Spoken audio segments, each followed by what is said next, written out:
Seguidora de 24horas.com. Não tem hora de sucesso, pero hoje nós temos uma entrevista exclusiva com David Douglas, caminha com Hopi gente de decorar na casa, que é bom, pero é viajar aqui, David Douglas a decidido decorar seu auto com a hala basta atenção arriba carreteras de Aruba. E daí que nós saímos do TikTok, mas na América, um gajo da América saiu do TikTok, ando me dia, tá nice, na medalha também. Ando ri mahasi e Christmas car, mas não vou dar aqui.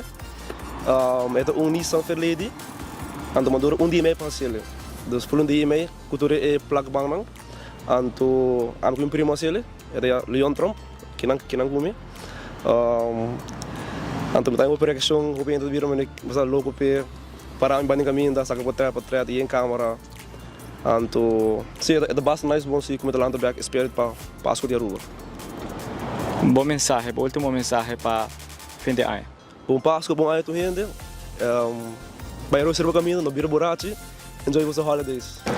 Pues seguidora de 24horas.com, essa aqui está uma entrevista exclusiva com David Douglas, pois ela conta-nos que a ideia a nascer mirando dia chill, arriba sua cama, talvez está o TikTok, ela faz vídeo, pois gente na América está fazendo aqui, e ela toma a iniciativa de fazer aqui na Aruba, pois minha pessoa nunca ia mirar aqui na Aruba, pois essa aqui está Nissan, o David Douglas a decidido de pôr decorar full com luz de Navidad para sentir o ambiente navideño aqui na Aruba.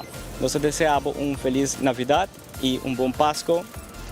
Meu nome é Carlos Gedala para 24horas.com. Não olvidar que nós está de notícia.